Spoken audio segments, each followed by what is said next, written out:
Chapter 18. Empire of Grecia, Alexander's Successors, the King of the North and the King of the South. Though the dominion of the world had been amicably divided among the four great commanders, Seleucus, Ptolemy, Lysimachus, and Cassander, neither the spirit nor the practice of war was in any wise diminished. They all warred as long as they lived, and when they were dead, their war spirit as well as their dominions was inherited by those who succeeded them. Seleucus built for his capital Antioch on the Orontes in Syria, about 20 miles from the sea. It soon became of so great note as to acquire the title Queen of the East, and will necessarily be often mentioned in the course of the coming history. He broke down Antigonia, which had been the capital of Antigonus, farther up the river Orontes, and removed all the inhabitants to his new city of Antioch. Lysimachus, to strengthen himself, made a close alliance with Ptolemy, and cemented it by marrying Ptolemy's daughter Arsinoe. This offended Seleucus, who therefore forthwith formed an alliance with Demetrius, and married his daughter Stratonice, the niece of Cassander, 299 B.C. When Demetrius went to Antioch to take his daughter to Seleucus, he made a descent upon Cilicia and took possession of the whole province. After the battle of Ipsus, Demetrius had sailed with his fleet to Ephesus and shortly afterward to Greece. But Athens refused to receive him. He then made a descent on the dominion of Lysimachus and obtained sufficient booty to enable him to pay each of his troops a handsome sum, and so to re-encourage them. Next, he also formed a treaty with Ptolemy, and received in marriage Ptolemy's daughter Ptolemaeus, and received with her the gift of the island of Cyprus and the cities of Tyre and Sidon. Having already made the conquest of Cilicia, this great gift which Ptolemy now made to him elevated him once more to the position of a power in the world. Cassander died in 298 B.C. and was succeeded by his son Philip, who himself soon died, leaving two brothers, Antipater and Alexander, to contend for the kingdom. Antipater the elder murdered his mother because she favored his brother for the crown. Alexander called to his aid Pyrrhus, king of Epirus, and Demetrius, who had again been deprived of all his eastern possessions and was in Greece besieging its cities. Pyrrhus established Alexander in the kingship, reconciled Antipater, and returned to his own dominion before Demetrius arrived in Macedonia, 294 B.C. When Demetrius did arrive, Alexander informed him that his services were not now needed. However, Demetrius lingered, and before long compassed the death of Alexander. Then, as the Macedonians would not have Antipater to be king because he had so foully murdered his mother, Demetrius persuaded them to accept himself as their king. Antipater fled into Thrace, where soon afterward he died, and Demetrius reigned 7 years as king of Macedonia, 294 to 287 B.C. In those 7 years, Demetrius built up an army of 100,000 men and a fleet of 500 galleys. At this, Ptolemy, Lysimachus, and Seleucus became alarmed and set about to check his further progress. They secured the alliance of Pyrrhus, whose dominions bordered Macedonia on the west, and who, of course, could not consider himself safe in the presence of Demetrius in possession of such an army as that.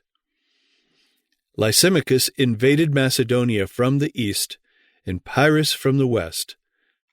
The troops of Demetrius all deserted him and joined Pyrrhus. Demetrius made his escape in disguise, and Lysimachus and Pyrrhus divided between them the dominion of Macedonia, 287 BC. However, Lysimachus soon succeeded in sowing such distrust among the soldiers who had lately gone over from Demetrius to Pyrrhus, that they now went over from Pyrrhus to Lysimachus.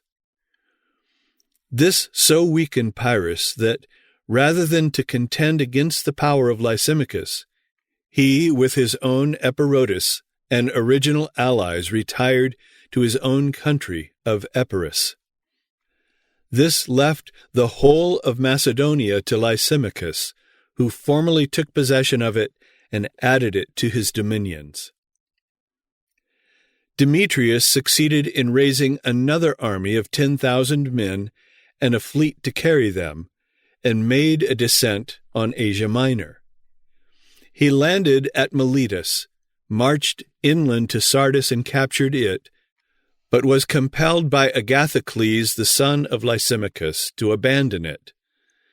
Demetrius then started for the east, but Agathocles pressed him so closely that he was obliged to take refuge in Tarsus, whence he sent a message to Seleucus begging for help. Instead of helping him, Seleucus opposed him, and when he tried to force his way into Syria, Seleucus captured him, 286 BC, and kept him a prisoner, though not in close confinement, till his death 3 years afterward at the age of 54 years. Ptolemy had now, 285 BC, reigned 20 years in Egypt with the title of king, nearly 39 years from the death of Alexander the Great, and was 80 years old. To make his kingdom secure to the successor of his own choosing, he this year crowned his son Ptolemy Philadelphus king, and abdicated in his favor all the dominion. The coronation was celebrated with one of the most magnificent spectacles ever seen in the world. Ptolemy founded a library at Alexandria, which was much enlarged by Philadelphus, and which finally became the greatest in the ancient world, and one of the greatest that have been in all the world. That Demetrius Phalereus, who ruled Athens for Cassander, and in whose honor the Athenians set up the 360 statues which they afterward broke down, was the first librarian of this famous library. Ptolemy died 2 years after the coronation of Philadelphus, 283 BC. Lysimachus and Seleucus were now all who remained of the mighty men left by Alexander at his death, and, true to the prevailing instinct, these two now made war on each other. Lysimachus and his son Agathocles had married sisters, the daughters to Ptolemy. Each of these sisters carried on an intrigue against the other in favor of her own children. Finally, the wife of Lysimachus persuaded him to kill Agathocles, whereupon the widow of Agathocles, her children, her brother Seranus, and a son of Lysimachus all took refuge at the court of Seleucus. Several of the officers of Lysimachus went over to Seleucus at the same time. These refugees and deserters easily persuaded Seleucus to make war on Lysimachus. Seleucus immediately invaded Asia Minor, took Sardis, and with it all the treasure of Lysimachus. The two great commanders with their armies met at Syropedion in Phrygia, 281 BC. Lysimachus was defeated and slain at the age of 74, and Seleucus, without the smallest opposition, seized all his dominions. And then Seleucus, at the age of 77 years, exceedingly proud that he was the sole survivor of all the 36 great generals of the greater Alexander, bestowed upon himself the title Conqueror of Conquerors. The division of the Alexandrian Empire, which had been the portion of Lysimachus, was now added to the already wide-extended domain of Seleucus. And though the dominion of the Ptolemies, the king of the south, was strong, yet that of Seleucus, the king of the north, was strong above him, and his dominion was a great dominion. For though the realm of the Ptolemies, the king of the south, embraced Egypt and Ethiopia, Libya, Arabia, Palestine, Phoenicia, Lycia, Caria, Pamphylia, Cilicia, and Cyprus, yet that of the Seleucidae, the king of the north, was of far wider extent, for it embraced Macedonia, Thrace, Bithynia, all Asia Minor, Syria, Mesopotamia, Babylonia, Media, Susiana, Persia, and all of Central Asia to the river Indus. These two divisions, the north and the south, include all of the Alexandrian Empire except only the states of Greece proper, and between these lay the center of action, the small remaining portion of the west playing to these two only an incidental part until through it there rose from the west the mighty power that overwhelmed all.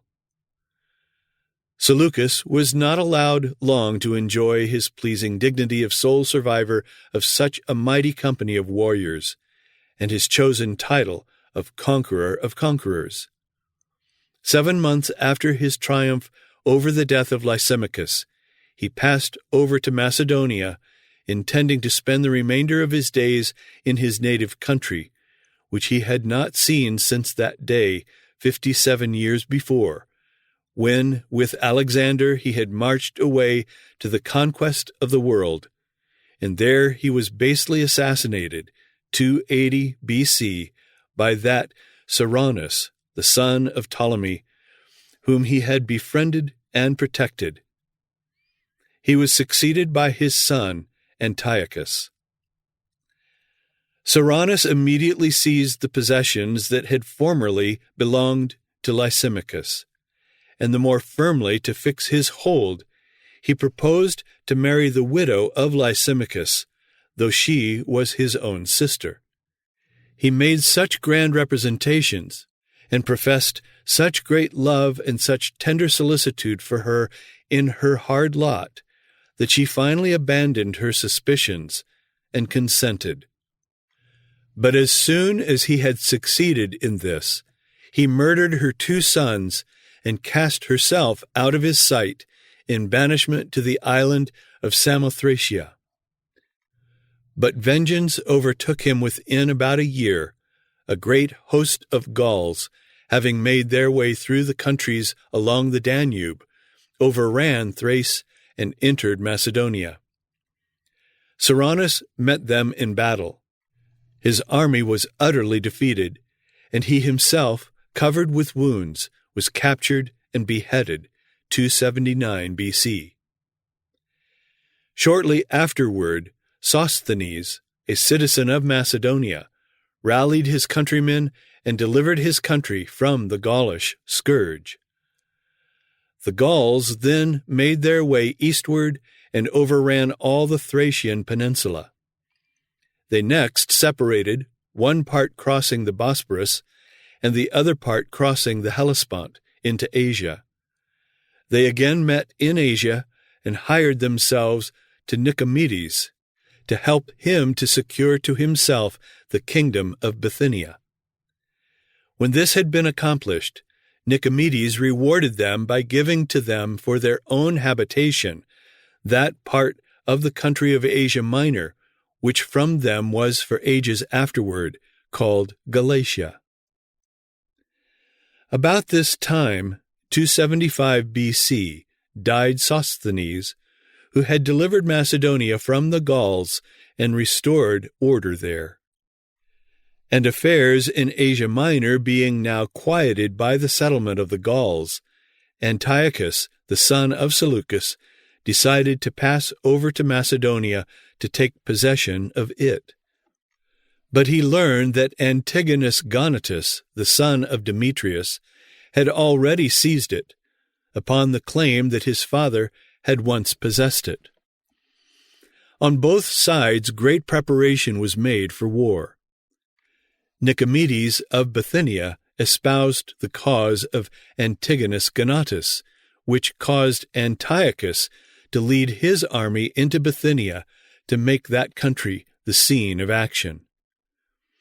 After much loss of time in maneuvering for advantage, a treaty was made and a peace concluded, without any fighting, the basis of which was that Antiochus gave his sister to be the wife of Antigonus Gonatas, and, under cover of a dowry with her, resigned to Antigonus Gonatas the country of Macedonia.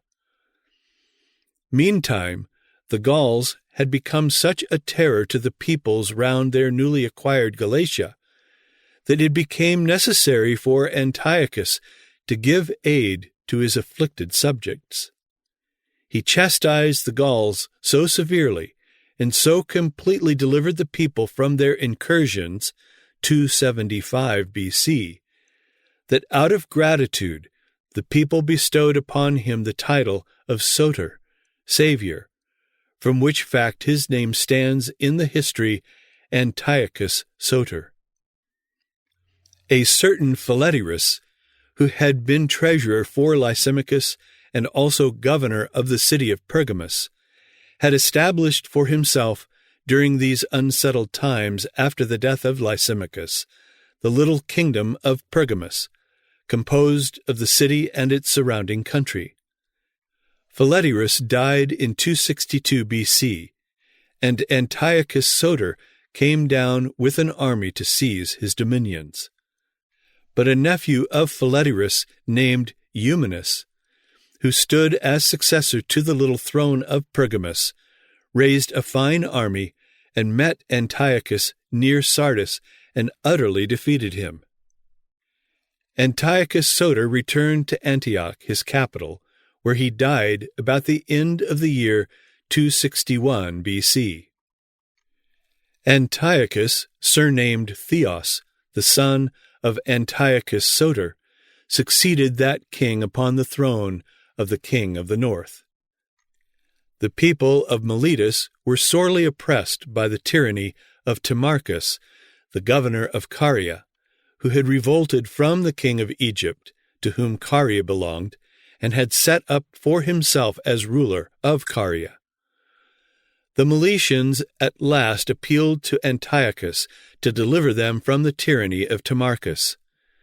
Antiochus responded and came with an army, and in a battle defeated and slew Timarchus.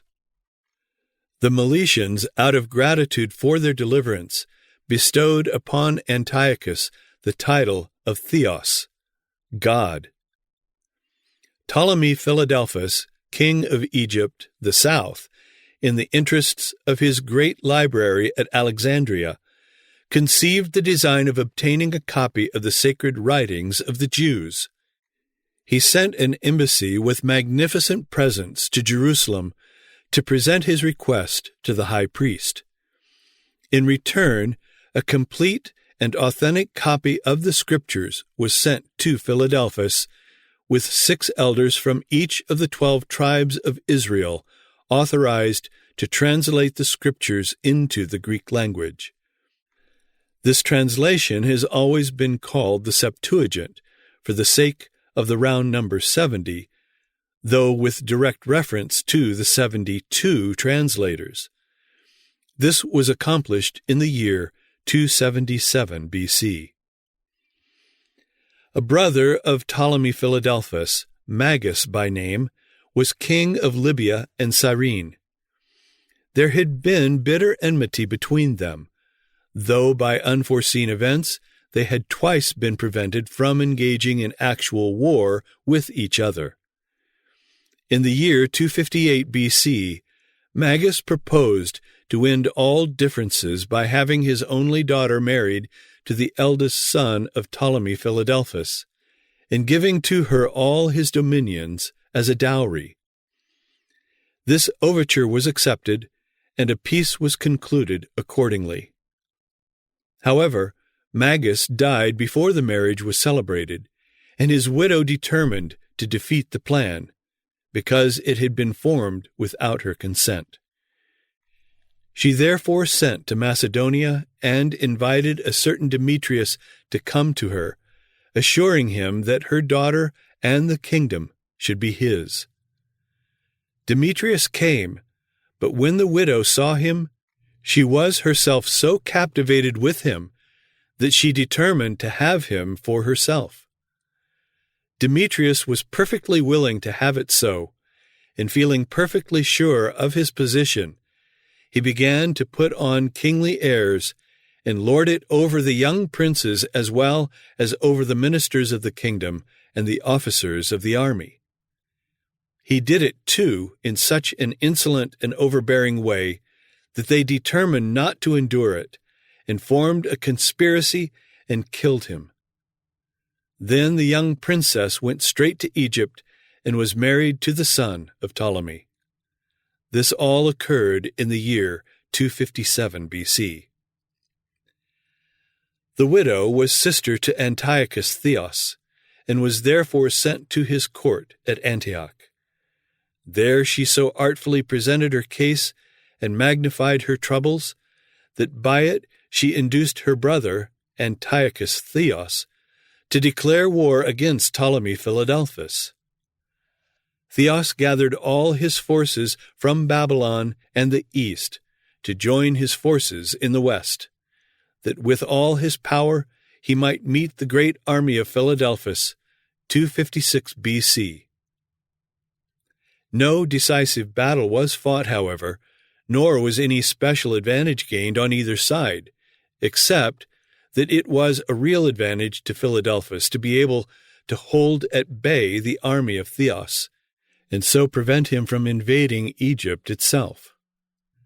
The withdrawal of his armies from the east by Theos was taken advantage of there to throw off his yoke entirely.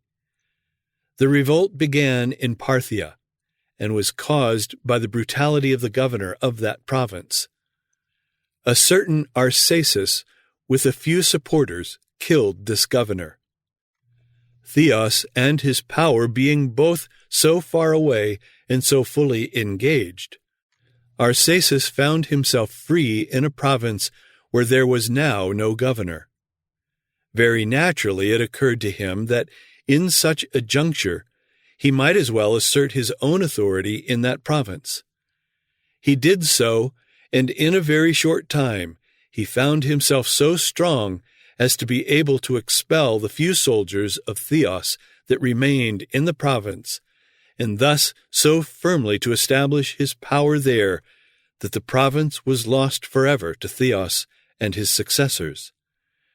And thus originated the kingdom, and later the empire, of the Parthians. This in the year 250 BC. In Bactria, the governor himself revolted and made himself master of all the province, which likewise was forever lost to Theos. This example of Parthia and Bactria was followed almost at once by all the other provinces in that region, so that the end of the matter was that all of that part of the empire which lay east of Media and Persia was, with the exception of a single brief interval, lost forever to Theos and his successors. The news of these great losses in the east caused Theos very much to desire peace with Ptolemy. Accordingly, peace was made between them. The conditions of this peace were that Theos should divorce his queen and disinherit his children of their title to the royal succession, and take Berenice, the daughter of Ptolemy, to be his queen, with the royal succession secured to the children whom he might have by her. Theos put away his queen and his 2 sons by her.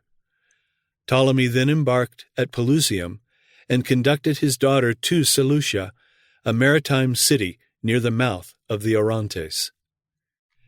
Antiochus came thither to receive his bride, and the nuptials were solemnized with great magnificence. Ptolemy had a tender affection for his daughter, and gave orders to have regular supplies of water from the Nile transmitted to her, believing it better for her health than any other water whatever, and therefore he was desirous she should drink none but that. This occurred in 249 B.C. In the year 247 B.C., Philadelphus died.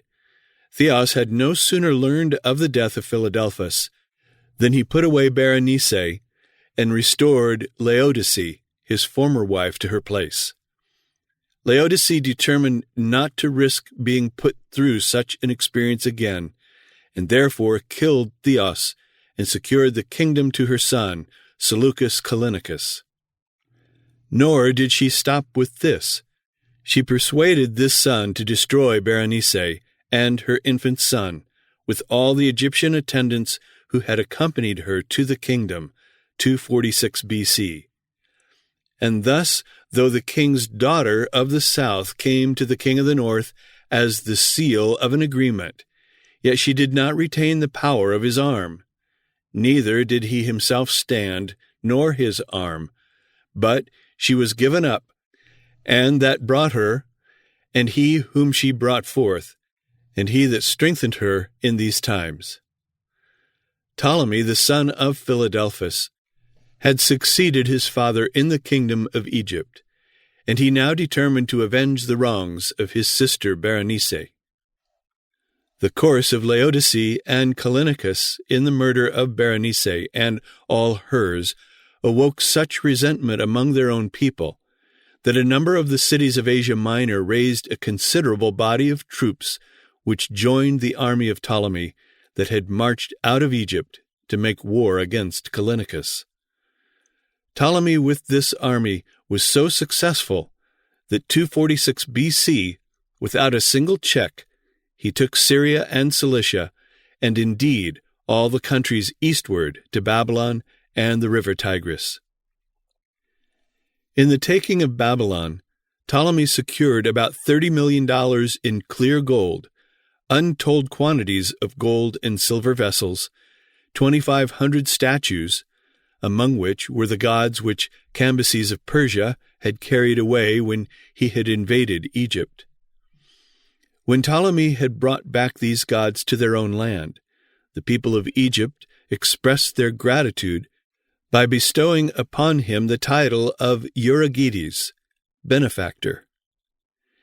And thus, out of a branch of the roots of Berenice, the daughter of Philadelphus, there reigned one who came with an army and entered into the fortress of the king of the north, and dealt against him and prevailed, and also carried captives into Egypt their gods with their princes and with their precious vessels of silver and of gold. And so the king of the south came into his kingdom and returned into his own land. Before Ptolemy had started on this great expedition, his wife, who was also named Berenice, being solicitous for his welfare and safe return, vowed that if he should return safely, she would consecrate her hair to the gods in one of the chief temples of the country. When he did return so triumphantly, she did according to her vow. Not long afterward, however, the hair was by accident or theft lost from the temple, at which Ptolemy was so greatly offended that the priests were in danger of being punished. But there happened to be just then at the king's court a certain Conon of Samos, an artful courtier and also a mathematician, who took it upon him to affirm that the locks of the queen's hair had been conveyed to heaven, and he pointed out 7 stars near the lion's tail, which till then had never been part of any constellation, declaring at the same time that those were the hair of Berenice. Several other astronomers, either to make their court as well as Conon, or that they might not draw upon themselves the displeasure of Ptolemy, gave those stars the same name, Coma Berenices, which is still used to this day. Seleucus Callinicus, as soon as he learned that Ptolemy Euergetes had returned to Egypt, started with a considerable fleet to reduce and punish the revolted cities and people of Asia Minor. But he was overtaken by a terrible storm which swept to destruction the whole fleet, very few escaping besides Callinicus himself and his personal attendants. This calamity, 245 B.C., so stirred the pity of the revolted cities that they all restored to him their allegiance. This so encouraged him that he raised an army and undertook an expedition to recover the provinces that Euergetes had taken from him. The first battle, however, proved as disastrous to his army as the late storm had to his fleet. He then invited his brother, who had an army in Asia Minor, to join him in his efforts against Euergetes. Ptolemy heard of this, and, not desiring to meet both commanders at once, offered terms to Callinicus, which were accepted 243 B.C., and a truce was agreed upon for 10 years. The terms upon which Callinicus had engaged his brother to assist him against Euergetes were that he should have the sovereignty of Asia Minor. But when his quarrel with Euergetes was settled without the assistance of his brother, Callinicus did not consider himself bound to bestow upon him this dignity. His brother, however, not only insisted that this should be done just the same as though he had made the expected campaign, but had formed a secret purpose to dethrone Callinicus and possess himself of the whole kingdom. Callinicus soon discovered this secret purpose, and war was the result. Callinicus marched into Asia Minor, and the battle was fought near Ancyra in Galatia, 242 B.C. Callinicus was defeated, but escaped and returned to his capital. The brother of Callinicus had hired for his army a large number of the Gauls who inhabited Galatia, and these, upon a rumor that Callinicus had been slain in the battle, decided that if they could now destroy his brother, they could easily possess themselves of all the dominions of both. But just at this juncture, Eumenes of the little city kingdom of Pergamus came upon them with an army and dispersed both parties, by which he himself became the chief power in Asia Minor, and the aspiring brother of Callinicus became a wanderer, till at last he sought refuge with Euergetes, who imprisoned him, and as he was escaping, he was killed by a band of robbers. Callinicus, in endeavoring to recover the provinces east of the Tigris, was defeated and taken prisoner by Arsaces, king of the Parthians, who kept him in honorable confinement 5 or 6 years, till his death in 226 B.C. Callinicus left 2 sons, Seleucus and Antiochus. Seleucus succeeded his father in the kingdom, and gave himself the title of Cyrannus, the Thunderer. He reigned but about 3 years. He was poisoned in 223 B.C., and was succeeded by his brother Antiochus the Great. As soon as he had become settled in the kingdom, he sent 2 brothers to be the governors of the 2 most important provinces of the east, Molo to be governor of Media, and Alexander to be governor of Persia. When these 2 men had taken the places assigned them, each one set himself up as independent. Antiochus sent an army against them, but it was defeated. He sent a second army, and it was annihilated. He then went himself with an army, and was so successful that the 2 rebels killed themselves to avoid being captured, 220 B.C.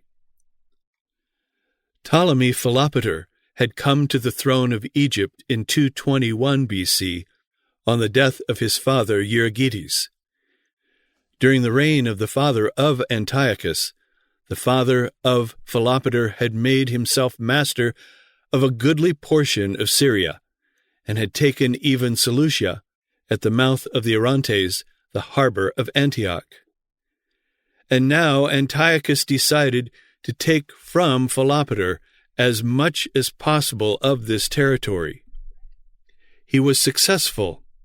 He recovered not only Syria, but also Phoenicia, except the city of Sidon, and part of Palestine, including Galilee, and all the country beyond Jordan as far south as the river Arnon and the border of Moab. Establishing garrisons to hold the country, he led the main part of his army back into Phoenicia and put them in winter quarters at Ptolemais, 218 BC. Thus one certainly came and overflowed and passed through. Then he returned even to his fortress. As soon as the spring of 217 BC opened, Ptolemy Philopater, with an army of 75,000 men and 73 elephants, marched out of Egypt to do battle with Antiochus wherever they might meet. Antiochus was also early in the field with 78,000 men and 102 elephants. The battle was fought at Gaza. Antiochus was defeated with a loss of 10,000 killed and 4,000 taken prisoners, upon which he abandoned all his late conquests and with the remains of his army returned to his capital. Those countries which Antiochus had the year before overrun now gladly returned to the protectorate of Philopater. Thus the king of the south was moved with choler, and came forth and fought with the king of the north. And the king of the north set forth a great multitude, but the multitude was given into his hand. This great success caused Philopater to become so elated that in honor of himself he made a pompous progress through all the provinces that had been recovered. As he passed through Palestine, he visited Jerusalem, and at the temple offered sacrifices to the God of Israel, making at the same time oblations and bestowing considerable gifts. But not content with this, he attempted to force his way into the temple itself, but suddenly, as in the like instance of Uzziah, king of Judah, he was smitten from God with such a terror and confusion of mind that he was carried out of the place in a manner half dead. On this he departed from Jerusalem, filled with great wrath against the whole nation of the Jews for that which happened to him in that place, inventing many threatenings against them for it.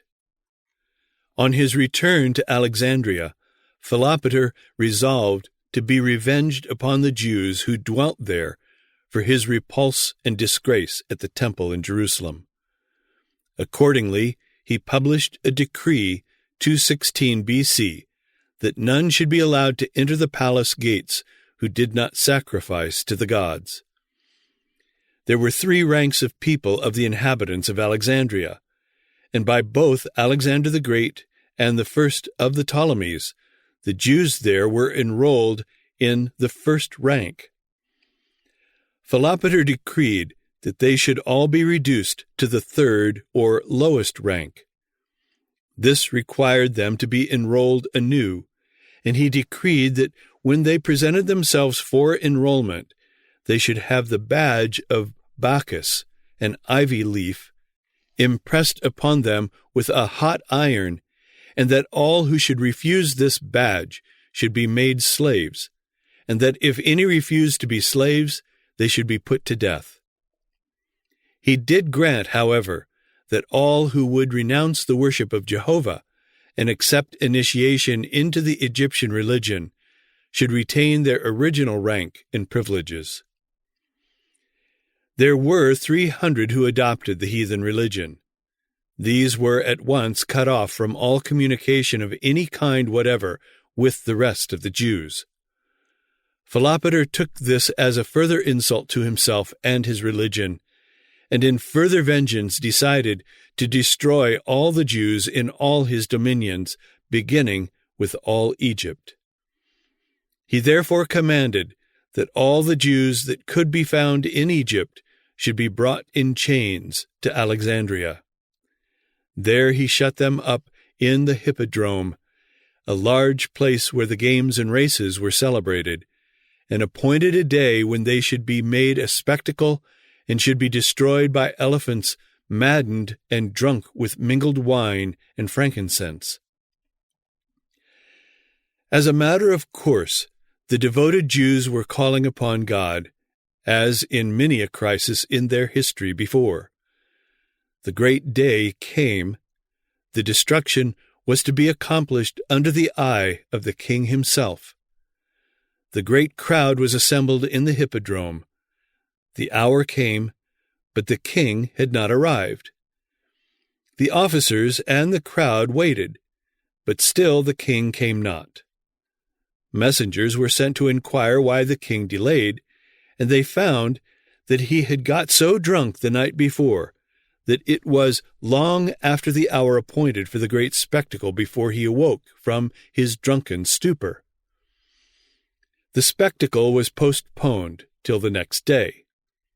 But he got drunk again, and when his officers wakened him the next day in time for the spectacle, he was still so drunk that they could not convince him that there was any such thing appointed.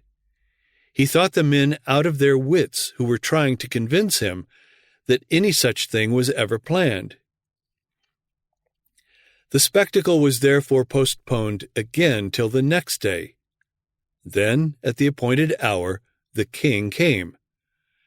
When all was ready, the signal was given, and the drunken and maddened elephants were let loose.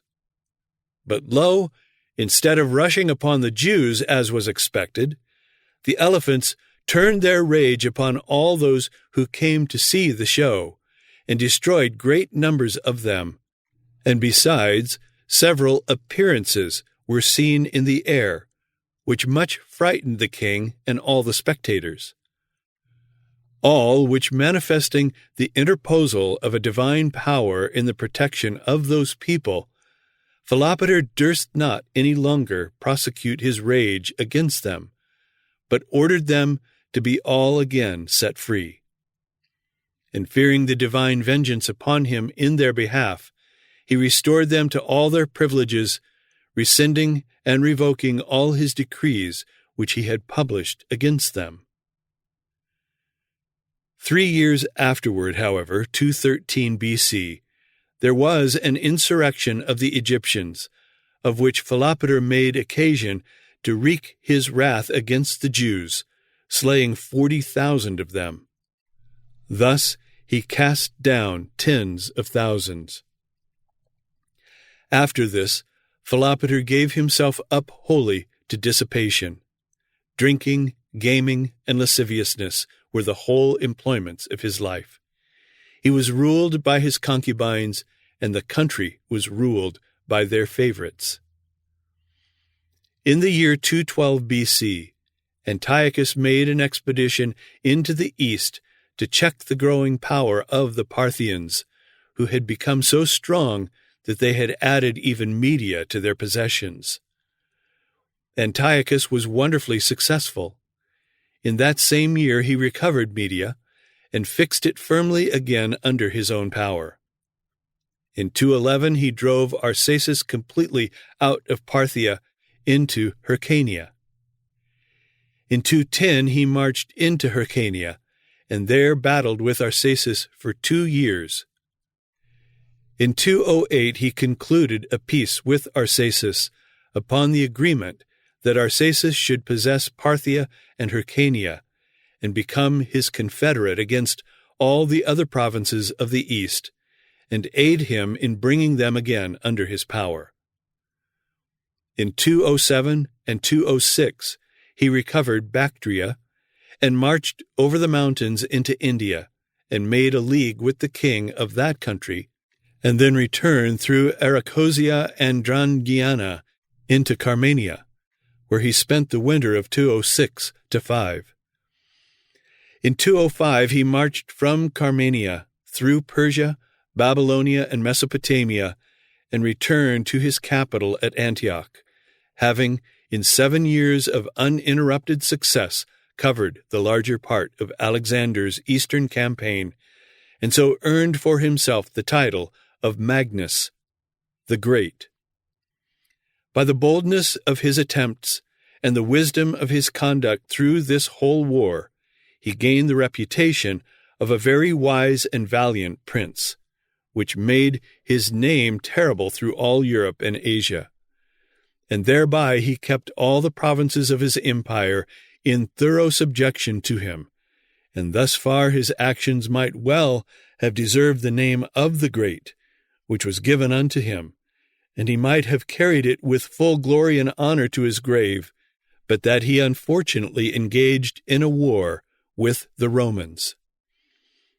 In 204 B.C., Ptolemy Philopater died at the age of 37, having worn himself out by debauchery in a reign of 17 years. His heir was a son only 5 years old, named Ptolemy Epiphanes. Seeing that the kingdom and the dominions of Egypt had thus fallen to an infant, Antiochus the Great and Philip, king of Macedon, formed a league to take the whole realm and divide it between them. Philip was to have Caria, Libya, Cyrene, and Egypt, and Antiochus Magnus was to take all the rest. If successful, this would give to these 2 men the dominion of all the eastern world, from the Adriatic Sea to the river Indus. They entered at once upon their enterprise. Antiochus Magnus led out his great and veteran army and speedily took all the countries up to the very borders of Egypt. Thus the king of the north returned and set forth a multitude greater than the former, and certainly came after certain years with a great army and with much riches. The guardians of the infant king in Egypt, seeing that all the powers round about were against him, and that these would certainly succeed, determined in the year 202 B.C. to send an embassy to the Romans to ask them for help in this crisis.